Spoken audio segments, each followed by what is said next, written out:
사실 다시 보면 노동과 자본 가지고 XJ, YJ 생산하고 XJ, YJ 갖고 A, B 두 사람이 효용을 누리고 그러면 최종적으로 사회 구성원들의 효용에 의해서 뭐가 결정된다? 사회 후생이 결정된다. 그래서 우리가 앞에 부분 균형 접근 방법에 따르면 사회 후생이 어떻게 된다고 했었지? 소비자 잉여와 생산자 잉여의 합으로 소비자 잉여 더하기 생산자 잉여. 이게 부분 균형 접근 방법이었는데 이제는 일반 균형에서는 어떻게 정의를 한다? 일반 균형은 사회 구성원들의 효용에 의해서 사회 후생이 결정된다. 이렇게 표현을 하는 거죠. 자, 그러면 함수 형태 여러분들 아는 거 뭐 있어요? 더하기. 그래서 사회 후생이 개개인들의 효용의 합으로 결정된다 라고 생각하는 사회 후생 함수가 있을 수 있고 또 뭐 있어요? 곱하기. 그래서 사회 후생이 개인들의 효용의 곱으로 결정된다 라고 생각하는 사회 후생 함수가 있고 마지막으로 뭐가 있겠어요?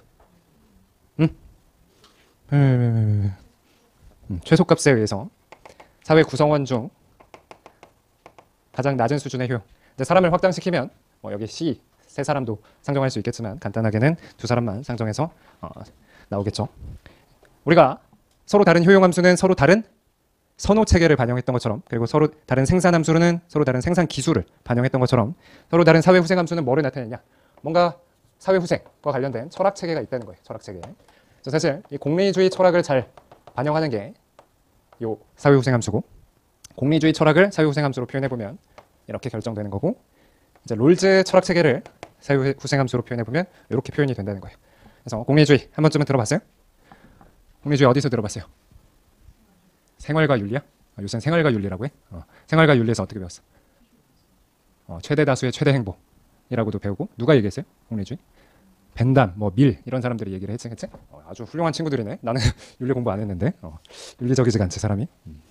하여튼 그래서 이제 개개인들의 효용의 합으로 사회 후생이 결정된다는 거야.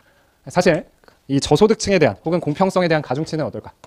공평성에 대한 가중치는 딱 느낌상 얘는 가장 낮은 애 효용에 의해서 사회 후생이 결정되니까 가장 저소득층을 고려를 할 것이고 얘는 뭔가 효용의 합만 일정하다면 한쪽에 몰리든 아니면 평등하게 분배되든 별로 고려 안 할 것 같잖아요 느낌상. 그래서 이쪽으로 갈수록 아니지 이렇게 가야 되겠지. 이쪽으로 갈수록 공평성에 대한 가중치 혹은 고려가 높아지게 되겠죠. 사실 김 빠지는 얘기지만 내 기억에는 10년 전까지만 해도 많이 종종 출제됐는데 최근 10년간은 한 번 출제된 것 같아. 한 2년 전인가? 정확히 기억은 안 나는데 하여튼 그래도 버릴 수는 없다. 그리고 어차피 지금까지 배운 내용 거의 그대로다. 그러면 이제 사회후생함수 수식이 나오면 뭐가 등장해야겠어요? 그래프를 그려야겠지. 그래서 여기는 UA, UB 평면에다가 뭘 그릴 거냐면 얘를 사회 무차별 곡선에 그려볼 거야. 사회 무차별 곡선. 그래서 경우에 따라서 얘를 소셜 인디퍼런스 커브, 무차별 곡선을 인디퍼런스 커브라고 표현하는데 SIC라고도 표현하긴 하는데 중요한 거 아니고. 그래서 얘를 이제 그래프로 그리면 당연히 여러분들 선형 효용함수 무차별 곡선 그리면 어떻게 그려졌어요? 우하향하는 직선으로 그려졌던 것처럼 이 공리주의 사회후생함수의 사회 무차별 곡선을 그리면 이렇게 우하향하는 직선으로 그려지고 당연히 어떻게 되겠어? 이 바깥쪽으로 갈수록 더 높은 사회후생에 대응되는 사회 무차별 곡선이 되겠지. 이건 더 이상 자세히 설명 안 해도 되겠지? 이 기울기는 얼마야? 기울기 얼마가 돼? 1이지 1, -1 혹은 1. 그 다음에 이건 사실 이제 평등주의라고 표현하는데 평등주의, 공평주의. 평등주의의 사회 무차별 곡선을 그려보면 딱 보더라도 곱더블러스 같은 거죠. 그치? 그래서 얘는 이제 원점에 대해서 볼록한 이런 사회 무차별 곡선이 그려지고 역시 원점에서 멀어질수록 더 높은 사회 후생에 대응된다. 마지막으로 이 롤즈 사회 무차별 곡선을 그려보면 어떻게 되겠어요? 레온 TF 어떻게 그려져? 니은 수직선 수평선 혹은 이렇게 이제 니은자로 꺾여져 있는 이렇게 수직선 수평선 혹은 니은자로 꺾여져 있는 이런 사회 무차별 곡선이 그려지겠죠. 그럼 갑자기 얘가 왜 등장했냐? 여러분들 오늘 두 번째 시간에 이 효용 평면에다가 뭐 그렸지? 효용 평면에 뭐 그렸지? 효용 가능 곡선. 그래서 보다 엄밀하게는 소비의 효율성 조건만을 만족하는 걸 효용 가능 곡선, 소비의 효율성, 생산의 효율성, 종합적 효율성까지 만족하는 걸 효용 가능 경계라고 보다 엄밀하게는 두 개를 구분하지만 출제자들도 구분 안 하고 출제할 때가 있어요. 그래서 그냥 효용 가능 경계 혹은 효용 가능 곡선이라고 표현해보면 이게 이제 만약에 이렇게 그려져 있다고 봅시다. 그래서 생산도 효율적으로 하고 소비도 효율적으로 하고 종합적인 효율성 조건까지 만족했을 때 즉 뭐는 만족하는 거예요? 얘는 일단 효율은 오케이. 효율은 만족된 영역들이야. 그럼 뭐까지 고려하겠다는 거야? 이제 공평까지 고려하자는 거지.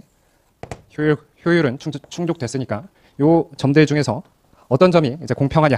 근데 공평하다는 건 답이 없는 거야. 철학체계마다 다르니까. 그래서 어떤 철학체계를 갖느냐에 따라서 최대로 공평한 점 혹은 최대의 사회후생이 달성되는 점이 달라질 텐데 이거를 이제 공리주의를 파란색으로 표현해보고 평등주의를 초록색으로 표현해보고 롤즈를 빨간색으로 표현해보면 자, 이런 효용 가능 곡선 혹은 효용 가능 경계에서 사회후생을 극대화한다는 건 마치 우리가 소비자 이론에서 예산 제약하에서 효용을 극대화하는 것처럼 얘는 사회후생을 극대화한다는 건 사회무차별 곡선을 가장 바깥쪽으로 내미는 점을 찾는 거죠. 그럼 어떻게 돼요? 만약에 공리주의라면 이렇게 우하향하는 직선 기울기가 1인 얘를 가장 바깥쪽으로 내미는 점을 찾아보는 거고 이런 점이 되겠지. 그럼 이 점이 이 흰색 위는 다 효율적인데 그 중에서 가장 사회후생이 극대화되는 점은 이 점이 된다. 그래서 얘가 공평성까지 고려한 점이 되는 거고 자 만약에 평등주의를 고려하면 예컨대 이런 점이 가장 사회후생이 극대화되는 점이고 롤즈는 당연히 45도선 이 꺾인 선 궤적이 몇 도가 되겠어요? 45도겠지? 왜? 여기서 1대1로 보완하는 그런 보완 비율일 테니까 자, 여기서 이제 45도선을 기준으로 이렇게 나가면 여기가 사회후생 극대화점이지. 선생님 그놈이네요. 별 차이도 안 나네요. 이렇게 별 차이 안 나는 이유는 뭘까? 공평성을 많이 고려하는 롤즈나 별로 고려하지 않는 공리주의나 별로 차이 안 나네요. 왜 이런 결론이 도달됐을까? 가중치가 똑같아? 어떤 가중치가? 여기 이제 가중치 알파 베타 추고 여기 알파분의 베타 이런 거 안 해서 그렇다? 아니고 또 왜 그럴까? 책에도 나와 있는 것 같은데? 좀 책에 그렇게 안 그려져 있나? 좀 극단적으로 만약에 효용 가능 곡선이 이렇게 그려져 있다고 봐봐. 효용 가능 곡선이 만약에 이렇게 그려져 있다. 지금은 사실 효용 가능 곡선이 뭔가 여기 별 차이 안 나고 이렇게 45도를 기준으로 별 차이 안 나서 세 개가 다 엇비슷하게 나오지만 이렇게 그려진다면 공리주의 사회후생을 극대화하는 점은 이 기울기 마이너스 1인 점을 가장 바깥쪽으로 하는 점 여기가 이제 공리주의 사회후생 극대화고 다음에 이제 평등주의는 이렇게 원점에 대해서 볼록한 사회무차별 곡선을 가장 바깥쪽으로 내미는 점은 이 점이 되는 거고 마지막으로 롤즈는 여기 이제 45도 선을 기준으로 가장 바깥쪽으로 내미는 점을 찾으면 이 점이 되겠죠.